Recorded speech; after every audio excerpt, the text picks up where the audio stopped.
భారతదేశంలో అన్ని ప్రాంతాలు తిరుగుతున్నారు.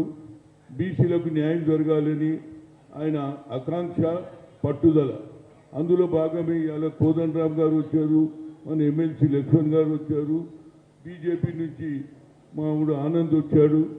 ఏదైనా అందరు ఉన్నారు, మనం అందరూ. మొన్న జరిగినటువంటి పరిణామాలు చూస్తుంటే నాకు చాలా బాధ ఉంది. ఎందుకంటే ప్రజలలో మార్పు వచ్చినప్పుడల్లా ఇందిరాగాంధీ లాంటి నాయకురాలు కూడా భూ సంస్కరణ అమలు చేసింది, దున్నేవాడికి భూమి ఇచ్చింది, అందరికీ న్యాయం చేసింది. అంటే ప్రజల్లో మార్పుకు వస్తున్నప్పుడల్లా ఇందిరాగాంధీ ఆలోచన వచ్చింది. అగ్రకులాల్లో పుట్టిన బడుగు బలైన వర్గాలకు న్యాయం చేయాలని ఆలోచన చేశారు. అదే చెన్నారెడ్డి గారు కూడా ఒక మంచి మాట అన్నారు. రెడ్డి హాస్టల్లో సారిగా మీరు వచ్చి అంత మనదే అంటారు. ఏం మాట్లాడతారో మీరు? మన సంఖ్య ఎంత? వాళ్ళని కలుపుకోకపోతేనే మనం ముందుకు పోతాం అన్నాడు. అంటే అగ్రకులాలలో కూడా బడుగు బలైన వర్గాల గురించి, పేదరికంలో ఉన్న వారి గురించి ఆలోచన. అందుగురించే సోనియా గాంధీ గారు, నేను గొప్ప చెప్తలేను మా నాయకురాలు గురించి, ఇందిరాగాంధీ కోడలుగా ఆ రోజులలో IIT, IIM, all India institute of medical సైన్సెస్లో రిజర్వేషన్ లేదన్నారు. కొట్టేసారు కేసు. అప్పుడు అర్జున్ సింగ్ గారు ఉండి హెచ్ఆర్డి మినిస్టర్, నేనా సార్ వాట్ ఈస్ దిస్, ఇక మేము ఎక్కడ పోవాలి? మేము టాలెంట్ మాకు కూడా ఉన్నది, కానీ అవకాశం రావాలన్నాను. అప్పుడు సోనియా గాంధీ దగ్గర పోయి అన్నా, madam, talent is not anybody's property, god has given to everybody, we should give opportunity అన్నా. We are coming from the Telugu, Malayalam, Oriya, different language దగ్గర వస్తాం, కానీ టాలెంట్ మా దగ్గర కూడా ఉందన్నదండి. What I can do ma'am, put a word to the doctor Manmohan Singh, is the prime minister of this country అన్నా. ఆయన బిల్లు పెట్టిండు, పాస్ అయిందా లేదా? ఎందుకు పాస్ అయింది? మన స్ట్రెంత్ ఉన్నది. ప్రతి పార్లమెంట్లో, ప్రతి అసెంబ్లీలో, ప్రతి మున్సిపాలిటీలో బీసీ, ఎస్సీ, ఎస్టీ, మైనార్టీలు ఉన్నారు కాబట్టి ఆ బిల్లు పాస్ అయింది. ఇవాళ జరుగుతున్నది ఏంటి? రాహుల్ గాంధీ గారు కన్యాకుమారి నుంచి కశ్మీర్ కలిసిన తర్వాత కేవలం ఎస్సీ, ఎస్టీలకే అన్యాయం జరుగుతుందని అనుకున్నా, కానీ ఎక్కువ శాతం ఉన్నటువంటి బీసీలలో కూడా అన్యాయం జరుగుతుందని ఏమన్నాడు? We come to the power, will conduct caste wise census అన్నాడు. జితనా హిస్సేదారి ఉత్తి భాగీదారు అన్న తర్వాత ముఖ్యంగా బీసీలలో ఒక చైతన్యం వచ్చింది. ఒక నాయకుడు దొరికింది. ఇప్పటిదాకా మనకు నాయకుడు లేడు. ఆనాడు బాబాసాహెబ్ అంబేద్కర్ ఉండే అన్టచబిలిటీ మీద ఎస్సీ, ఎస్టీలకు లాభమైంది. మనకు నాయకుడే లేడు. ఒక నాయకుడు కనిపిస్తున్నాడు, నేను చేస్తా, ఏది 9th షెడ్యూల్కి వెళ్ళి తీస్తా అంటున్నాడు. కానీ దానికంటే ముందే, ఆ ఆలోచనకు ముందే మేము పెద్ద పెద్ద బోర్డు ఫ్లెక్సీలు పెట్టినాం. జితనా హిస్సేదారి ఉత్తి భాగీదారు అన్నాం. అదేవిధంగా 10 జిల్లాలు తిరిగినాం. ఆ తర్వాత రేవంత్ రెడ్డి గారు కూడా ప్రజల ఆలోచన, నాయకుని ఆలోచన తెలుసుకొని ఏమన్నాడు? కామారెడ్డి బహిరంగ సభలో సిద్ధరామయ్య ముందు నేను వస్తే 42% మా పార్టీ వస్తే, మా ప్రభుత్వం వస్తే అన్నాడు. దాన్ని ఇంప్లిమెంట్ చేసిండు. 150 కోట్లు ఖర్చు పెట్టాడు. క్యాబినెట్లో నిర్ణయం తీసుకున్నాడు. అసెంబ్లీలో బిల్ పాస్ అయింది. అప్పుడు అన్ని పార్టీలు సపోర్ట్ చేసినాయి. బయటకు వచ్చినాక ఇది నడవదు, ఇది ఉండదు, ఇది ఎక్కడ పంచాయతీ నడిచిందాన్ని బండి నేను నడిపాలి. మన కారు పోతుంది, పంక్చర్ అయిపోతే పోయిందని వెళ్ళిపోతామా? ఆ పంక్చర్ను ఎట్లా చూడాల్చాలని ఆలోచన చేయాలి కదా. ఆలోచన చేయకుండా ఇది ఉండదు, ఎవరు చూడు ఇది ఉండదు. అరే ఉండదని ఎందుకంటే ఒక నాయకుడు పెట్టిండు, దాన్ని ఎట్లా ముందుకు తీసుకుపోవాలని మీరు ఆలోచన చేయాలి. నేను ఎందుకు అంటున్నా అంటే, నరేంద్ర మోడీ గారి గురించి 2 మాటలు చెప్తా.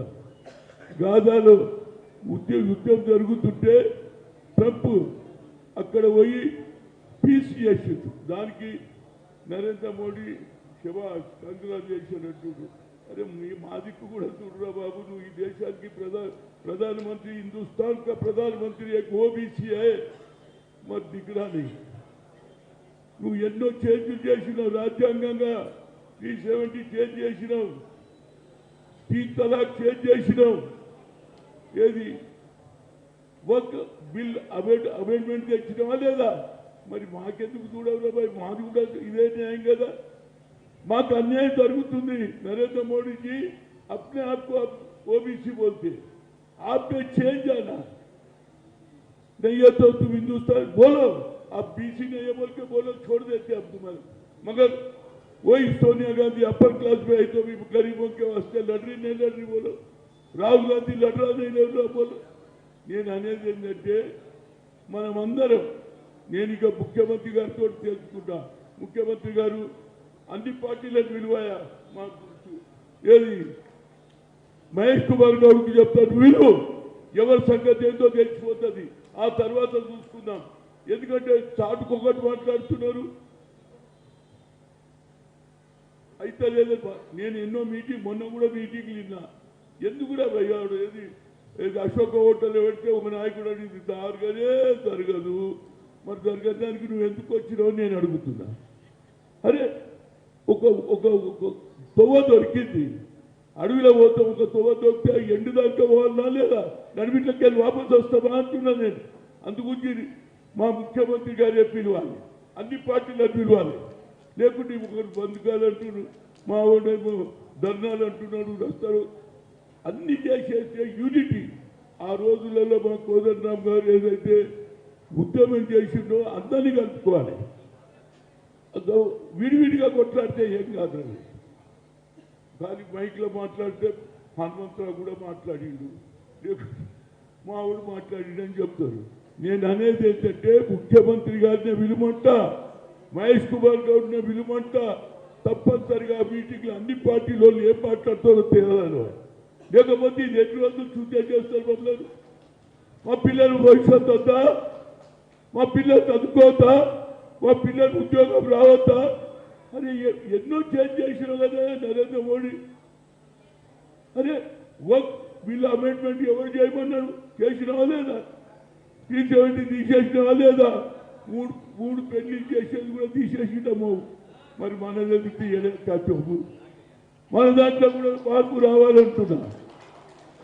మనం ముఖ్యమంత్రి ఇవ్వమంటున్నా, లేకపోతే ఎవరి నేనో ప్రోగ్రాం పెడితే ఈనో ప్రోగ్రాం పెడితే వాళ్ళే అప్పుడు 130 కులాలు ఉన్నాయి, వీళ్ళు ఎప్పుడు ఒక్కటవుతారా, వాళ్ళే కొట్టుకుంటున్నారు అనుకుంటున్నారు. సాటుకో, నాకు అది కూడా తెలుసు.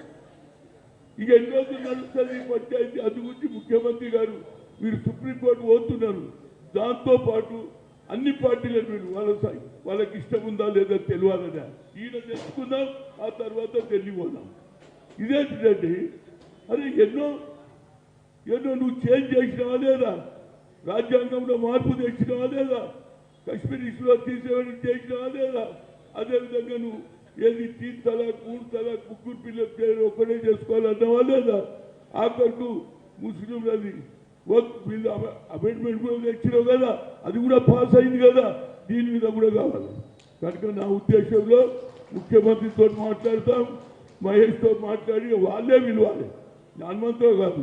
పార్టీ తరఫున ఇప్పుడే అన్నాడు మా తమ్ముడు ఎవరు శ్రీనివాస్ ఏమంటుండే, అన్న నువ్వు పెద్ద అయినవంటు, పెద్ద లేదు చిన్న లేదు, అందరం బరాబరి, పెద్ద లేదు చిన్న లేదు, ఎప్పటిదాకా సాధించేందుకు అందరం ఒకటి కూర్చుందాం, తొందరగా పిలుద్దాం. లేకపోతే ఒక ప్రోగ్రాం తీసుకుంటే కలిగిపోవాలి. తెలంగాణ మూవ్మెంట్ అప్పుడు కోదండరామ్ గారు కానీ ఆనాడు నాయకులు తీసుకుంటే అందరం ఇళ్ళల్లో పనిష్ పెట్టుకొచ్చినామా లేదా?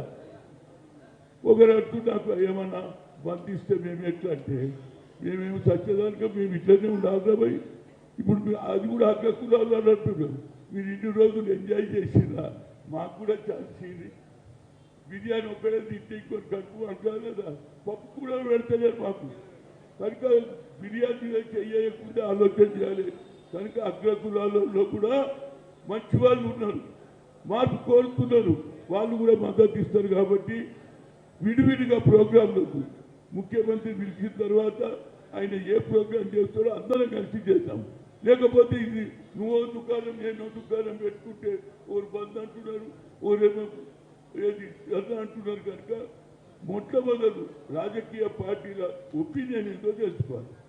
బయట మాట్లాడారు కాదు, ఎవరు మాట్లాడి తప్పు చేస్తే వాళ్ళ ఇంటి మీద వాళ్ళే ధర్నా చేయాలి. ఆ పని చేస్తారు భయపడి. లేకుంటే ఇవాళ పార్టీలు మారుతున్నారు, ఏమంటారు ఓట్లు కాంగ్రెస్ చేస్తారు, ఇంకో పార్టీలు ఓట్లను కూడా ఇన్సల్ట్ చేస్తున్నారు. మనకు కూడా ఇది ఇన్నెత్తు లేదా, ఓటు వేసిన మమ్మల్ని వాడు పారిపోతుంది. ఇది కూడా అట్లనే ఈ మీటింగ్లో ఏం మాట్లాడతాడో తప్పనిసరిగా మహేష్కు ముఖ్యమంత్రి రేవంత్ రెడ్డి గారికి మాట్లాడతా ఆయన తొందరగా వినమంట. తొందరగా అందరిని పిలిస్తే ఏమంటారు ఆయన ఆలోచన ఏంటి మీ ఆలోచన ఏంటి తెలుసుకొని అందరం కలిసి ముందుకు పోదాం. ఆనాడు కూడా తెలంగాణ ఉద్యమంలో కోదండరాం గారు తీసుకుంటే ఏది ట్యాంక్ వంట వార్పు బాగా సక్సెస్ అయింది. కనుక విడివిడిగా అవుతుంది. ఇక ప్రతి ఒక్కరు ఇవ్వాలి. ఎందుకంటే ఎన్ని సంఘాలు ఉన్నాయి అన్ని సంఘాలు ఉన్నాయి. దానికి దండం పెడతారు ఉన్నాయా లేదా పేపర్లో చూస్తే ఈ సంఘం ఆ సంఘం ఆ సంఘం. ఇప్పుడు కుల సంఘాలలో కూడా ఆ సంఘం అంటున్నా లేదా సాగర మా పేరు పెట్టినప్పుడు ఏం సంగతి అంటున్నారా లేదా ధైర్యం వస్తుంది. కనుక అదేవిధంగా మనం తప్పనిసరిగా 2-3 రోజులలో సీఎం గారితో కలిసి ఆయననే పిలుస్తాం. ఆయనని అందరినీ పిలువంటాం. అన్ని పార్టీలను పిలిస్తే వాట్ ఎవర్ దేర్ ఒపీనియన్ ఆ తర్వాత ముందుకు నేను మా తండ్రి ఇంకోటి అంటాడు బొమ్మగారు అంటాడు ఇంకోటి ఇంటికి మన ఉద్యమం కొత్తగా పోవద్దు. ఉద్యమం ముందుకు పోవాలంటే అందరూ ఒకటే అయితే పోతారు. లేకుండా ఒకటే తప్పు జరిగింది అనుకో దాన్ని అటువంటి నేను చూసినా ఏది ముద్దగడ్డ పద్మనాభం కాపుల మీటింగ్ పెట్టిండు 3 లక్షల మంది వచ్చిండ్రు. కానీ రైల్వే స్టేషన్ మీద కూర్చున్నారు. రైలు వస్తే కాల్ చేసి అయిపోయి ఉద్యమే హౌరా భయ్ నేను అడిగిన how train will come Sunila train ఉన్నది ఎట్లా రైలు వచ్చింది అంటే అది కూడా శక్తి కావాలని పంపిస్తారు. అది మన పోరగాడు కోపంగా పోలీసులు చూస్తే కోపం వస్తుంది. అట్లా లేదా రైలు కాల్చాక పాప ముద్దగడ పోయిటు ఆయన ఇంటికి పోయిటు దుకాణం ఇవ్వాలి. కనుక మనం ఆయనని అన్ని పార్టీలను పిలవాలి. ఒక నిర్ణయం తీసుకోవాలి. సుప్రీంకోర్టులో ఏ నిర్ణయం అయినా ఇది తప్పనిసరిగా నరేంద్ర మోడీ ఒత్తిడి తీసుకొచ్చి 9th షెడ్యూల్లో రాహుల్ గాంధీ రెడీ ఉన్నాడు. అన్ని పార్టీల దగ్గర పోదాం. అందరు ఎంపీల దగ్గర పోదాం. గతంలో IIT-IIM రిజర్వేషన్ అయినట్టు మాకు సాయం చేయమని అడుగుదాం. ఎందుకంటే లేకపోతే ఎన్ని రోజులు పెట్టాను మీటింగ్ పెట్టాలి ఇంకోటి పెట్టాలి గంటసేపు మాట్లాడుకోవాలి జిల్లా చూసుకోవాలి.